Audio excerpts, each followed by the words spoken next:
ఈ ఏడాది ఆరంభంలో పట్టుదల సినిమాతో తెలుగు ప్రేక్షకుల్ని పలకరించారు తమిళ కథానాయకుడు అజిత్. ఇప్పుడు గుడ్ బ్యాడ్ అగ్లీ అంటూ మరోసారి థియేటర్లకు వచ్చి సందడి చేస్తున్నారు. పుష్ప 2 విజయం తర్వాత మైత్రి మూవీ మేకర్స్ నుంచి వచ్చిన మరో భారీ బడ్జెట్ సినిమా ఇది. ఈ చిత్రానికి అదిక్ రవిచంద్రన్ దర్శకత్వం వహించారు. స్టార్ హీరోయిన్ త్రిష, అజిత్ సరసన నటించారు. చాలా కాలం తర్వాత మళ్ళీ ఈ జంట కలిసి వెండితెరపై కనిపించడంతో ఫ్యాన్స్ ఫుల్ ఖుషి అవుతున్నారు. ఈ సినిమాకి మొదటి రోజు థియేటికల్ రిలీజ్లో మంచి రెస్పాన్స్ వచ్చింది. ఓపెనింగ్ కలెక్షన్స్ కూడా అదిరిపోయాయి. ఇక రెండో రోజు కూడా కలెక్షన్స్ అదిరిపోయాయి. ఒకసారి ఏ విధంగా ఉన్నాయో చూద్దాం. ఈ సినిమాకి అజిత్ కుమార్ ఏకంగా 130 కోట్ల రెమ్యునరేషన్ తీసుకున్నారని టాక్ నడిచింది. సౌత్లో ఇప్పటికే హైయెస్ట్ రెమ్యునరేషన్ తీసుకున్న హీరోల జాబితాలో ఆయన కూడా చేరారు. అజిత్ నటించిన గుడ్ బ్యాడ్ అగ్లీ చిత్రం మొదటి రోజు 70 కోట్ల రూపాయల వరకు వసూలు చేసిందని టాక్. ఇక తమిళనాడులో 32 కోట్ల వరకు తీసుకొచ్చిందంటున్నారు. ఇక టాలీవుడ్ నిర్మాతలు నవీన్ ఎర్నేని, రవిశంకర్ ఈ సినిమాని నిర్మించారు. ఇక రెండో రోజు కూడా ఆక్యుపెన్సీ అదిరిపోయింది. రెండో రోజు 28 కోట్ల రూపాయల వరకు వసూలు తీసుకొచ్చిందంటున్నారు అనలిస్టులు.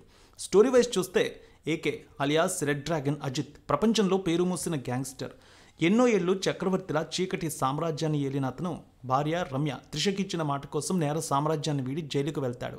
అలా 17 ఏళ్లు జైలు జీవితం గడిపిన తర్వాత బయటకు రాగానే తన కొడుకు విహాన్ కార్తీక్ దేవ్ను చూసేందుకు భార్యతో కలిసి స్పెయిన్కి వెళ్లేందుకు సిద్ధమవుతాడు. ఈలోపు ఏకేపై ఒక గ్యాంగ్ దాడి చేస్తుంది. దాని నుంచి త్రుట్లో తప్పించుకుంటాడు. మరోవైపు స్పెయిన్లో ఉన్న అతని కొడుకుకు ఒక ముఠా కిడ్నాప్ చేసి డ్రగ్స్ కేసులో జైలు పాలయ్యేలా చేస్తుంది. మరి తన కొడుకును కాపాడేందుకు ఏకే ఏం చేశాడు? అసలు తన కొడుకును టార్గెట్ చేసిన ముఠాకు ఏకేకి ఉన్న విరోధం ఏంటి? కొడుకును కాపాడేందుకు మళ్ళీ తుపాకీ పట్టాడా లేనది మిగిలిన స్టోరీ. ఈ సినిమా అజిత్ అభిమానుల కోసం తీసిన సినిమానే చెప్పాలి. ఏకే గతాన్ని తను జైలుకు వెళ్ళడానికి వెనుకున్న కారణాన్ని పరిచయం చేసి నేరుగా అసలు కథలోకి తీసుకువెళ్లారు.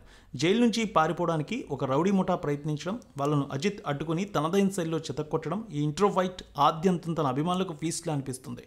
అజిత్ ఈ చిత్రంలో ఏకేగా, రెడ్ డ్రాగన్గా 2 భిన్న కోణాల్లో పాత్రలో స్టైలిష్ పెర్ఫార్మెన్స్తో ఆకట్టుకున్నారు. సినిమా మొత్తాన్ని తన భుజాలపైనే నడిపించే ప్రయత్నం చేశారు. ప్రతి షాట్లోనూ తన స్వాగ్ను, హీరోయిజాన్ని ప్రేక్షకులు మెచ్చేలా చూపించగలిగారు.